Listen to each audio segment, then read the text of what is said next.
Bienvenue chez Garda Aquatique.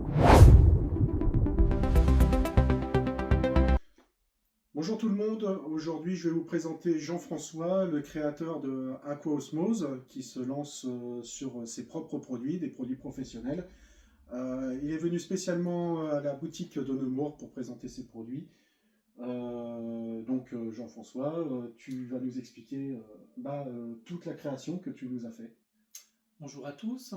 Alors, je vais vous présenter une nouvelle gamme sur le marché, une gamme Aquaosmose, qui se répartit sous la forme d'un programme où, avant tout, il est important d'analyser l'eau pour savoir quelles sont les difficultés qu'on peut rencontrer et quelles sont les causes des désagréments et pouvoir les corriger. C'est une gamme qui se présente sous différents formats où on a du 500 ml, du 1 litre, du 5 litres et du 25 litres en fonction des différents volumes. Systématiquement, on est sur des produits en poudre et on est sur une fabrication française en Bourgogne et sur une alimentation de produits de base uniquement européenne. On est vraiment sur du local. Ça c'est important pour un réseau qui est justifié et qui est sain dans la fabrication des produits. Donc après avoir fait l'analyse, comme je vous avais expliqué, c'est important de rééquilibrer les produits donc dans la forme de sels minéraux qu'on va appeler GH ou dans la forme de carbonate qu'on va appeler KH. L'équilibre, il est assez certain, c'est-à-dire que pour une valeur de 3 degrés de GH, on va avoir une valeur de 2 degrés KH. Ça, c'est le ratio donc de 2 tiers qui est important de respecter parce que si on est en deçà de ce ratio, on va plutôt avoir tendance à générer des algues filamenteuses. Et si on est au-deçà de ce ratio, donc si on a trop de carbonate, on va plutôt tendance à avoir une eau qui va générer des algues unicellulaires et donc de l'eau verte. Et puis au-delà de ça, ce ratio il est positif pour la vie biologique, donc pour faciliter le travail et le bon établissement et la vigueur des bactéries qui vont être dans la filtration.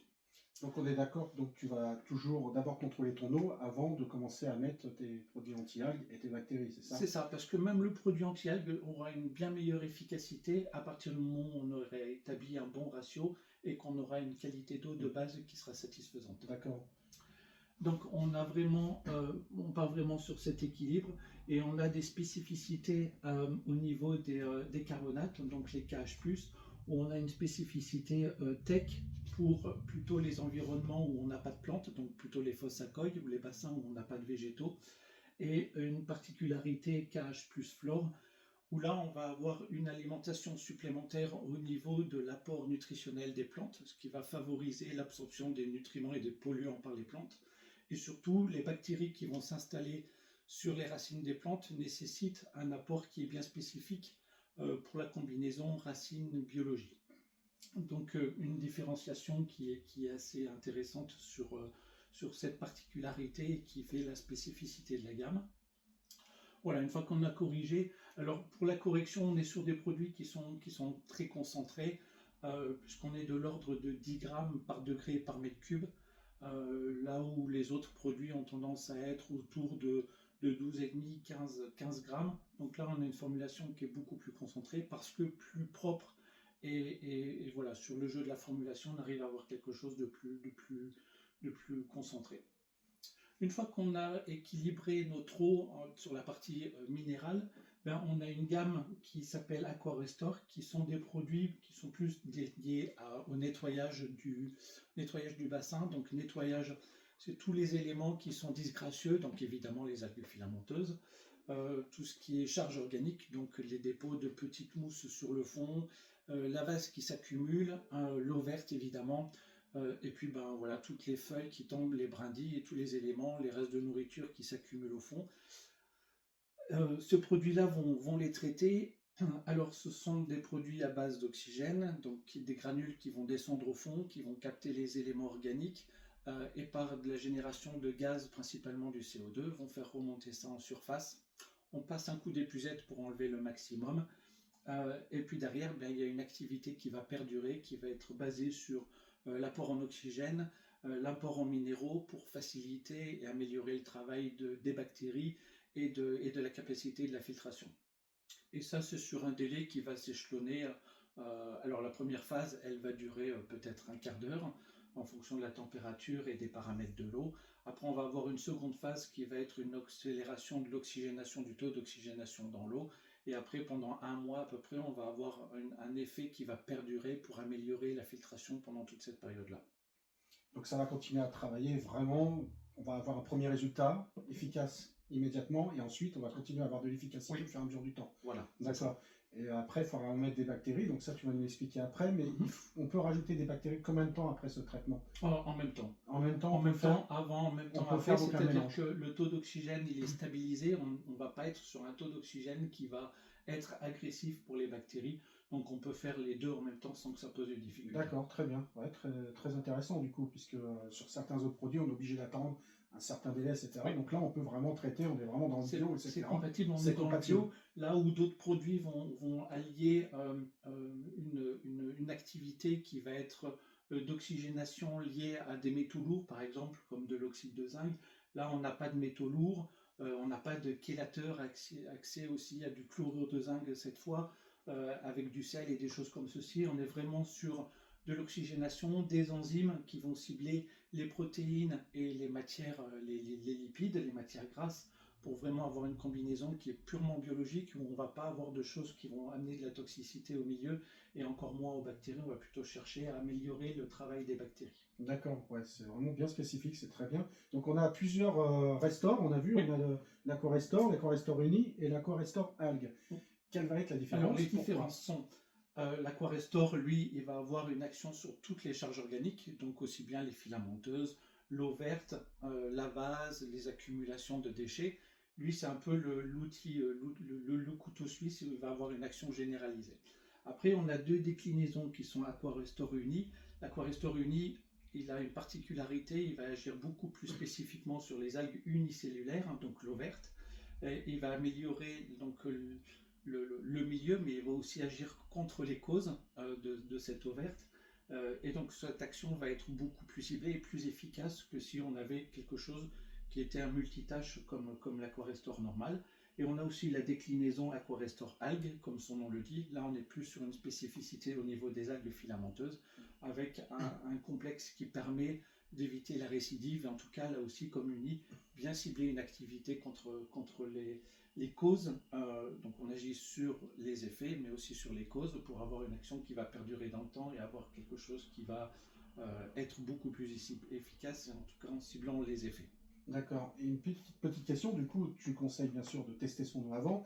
Oui. Si jamais on a un GH, un mauvais GH, un mauvais KH, les résultats sont mauvais, tu conseilles pas de traiter du coup avec ces produits-là. Tu conseilles vraiment déjà de tester son eau. Et si vraiment il y a un problème, on va mettre du GH+, ou du KH+. Bon, après, on a compris, c'est par rapport au fer de la plante ou pas. Et ensuite, si je mets ce produit-là et que mon GH est mauvais, par exemple, il est trop faible. J'ai un GH qui est trop faible. Est-ce qu'il y a un risque qui ne marche pas Alors, on n'aura pas un risque qui ne marche pas, mais par contre, on aura une efficacité qui ne va pas perdurer dans le temps, puisqu'on n'aura pas une action complète sur les causes. Les causes, on va vraiment les résoudre sur la question de ratio, donc d'équilibre des duretés. Donc, le bon travail, c'est d'abord rééquilibrer les duretés pour améliorer en tout cas travailler sur les causes. On travaille sur les effets, parce que travailler uniquement sur les causes ne va pas avoir une action rapide sur les effets. Donc on travaille avec AquaRestore sur les effets, on nettoie le milieu, et derrière on entretient avec les bactéries. Et là aussi on a des déclinaisons de bactéries. On a les bactéries de base qui sont le Bactaqua, qui sont spécifiées pour un spectre beaucoup plus large que des bactéries spécifiques. On a des bactéries aérobiques, des bactéries anaérobiques qui vont traiter sur l'ensemble du cycle de l'azote et l'ensemble des milieux, c'est-à-dire on va avoir des bactéries qui vont être spécifiques pour la dégradation des déchets organiques qui sont plus liés à l'activité des poissons, donc des restes de nourriture et les déchets des poissons, et aussi pour les baignades biologiques, parce que les déchets sont différents d'une baignade biologique, d'un bassin. Et donc sur ce produit-là, on a un panel, un éventail très très large de bactéries, et qui, elles, vont avoir une capacité de force, parce que ce sont des bactéries qui sont sporulées, et associés à une formulation qui vont leur apporter les oligo-éléments nécessaires, l'oxygénation et les sucres pour pouvoir bien travailler. Et là aussi, on a une déclinaison qui sont spécifiques sur les bactéries aérobiques, donc avec Bactaéro, et les bactéries anaérobiques, parce que sur une installation ponctuellement, surtout en début de saison, on peut avoir des pics d'ammoniac, de nitrite, qui peuvent être bien traités par des bactéries courantes, mais il y a toujours un petit décalage. Donc dès qu'on voit qu'on a un pic d'ammoniac ou de nitrite, c'est dangereux pour les poissons. On peut résoudre ce petit pic qui va avoir une activité beaucoup plus rapide que les autres bactéries. Donc ça, c'est le Bacta-Nae pour le nitrite. Alors, c'est Bactaéro, Bactaéro. pour toute la phase aérobique du cycle de l'azote. Donc pour tous les problèmes d'ammoniac et de nitrite, c'est les bactéries aérobiques. D'accord, très bien.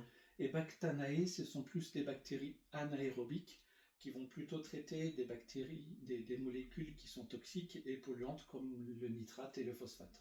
D'accord, ok, oui, donc chaque pot a un petit peu sa spécificité. Après, c'est sûr que le must, on va dire que ça va être l'Aquarestore et le Bactaqua qui, eux, vont vraiment. C'est le couteau suisse pour les deux, en fait. Voilà, c'est ça. C'est le duo de base où on va avoir un panel d'activités qui va être le plus large possible. Et après, on peut avoir des spécificités en fonction des analyses et des besoins.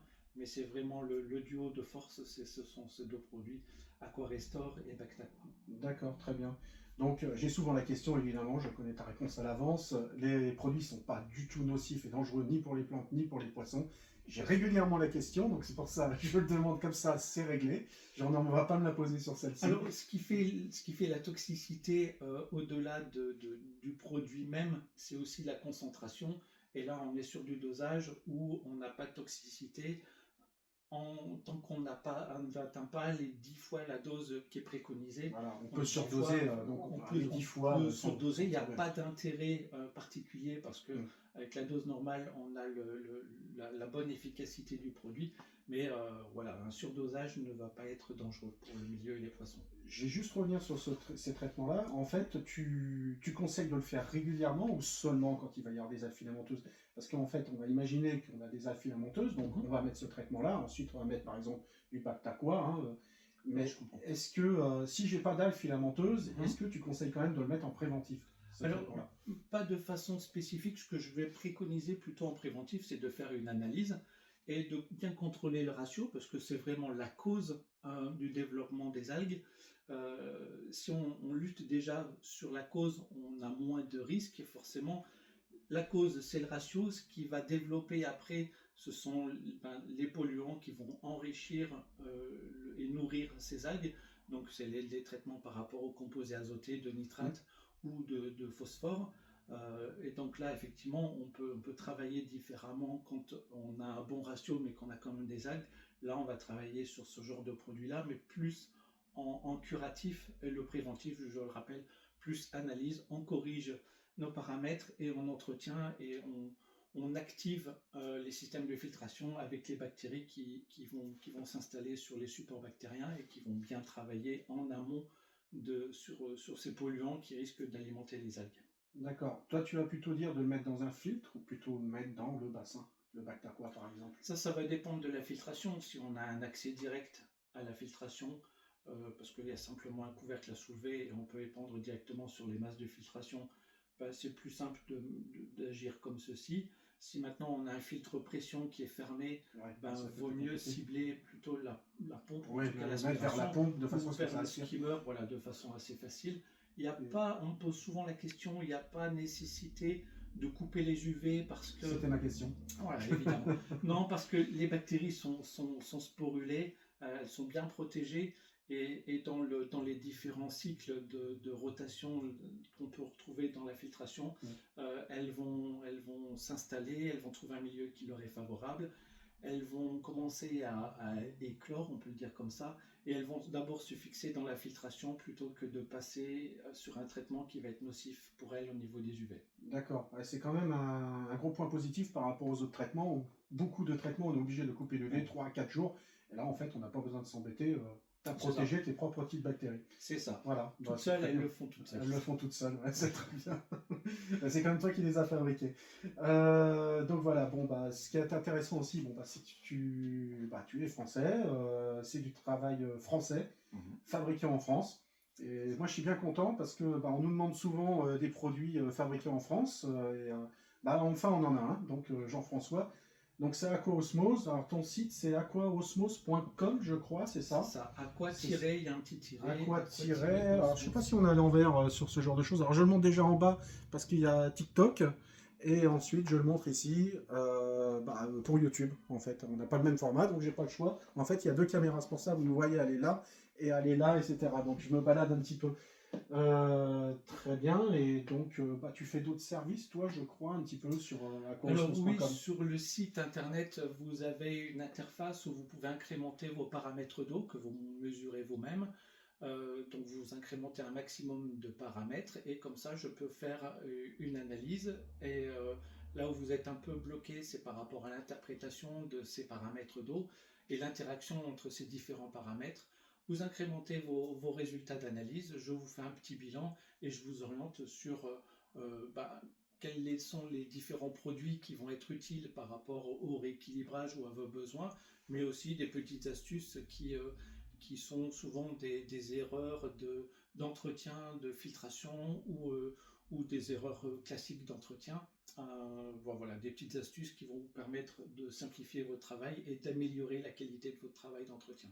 D'accord, bah parfait, impeccable.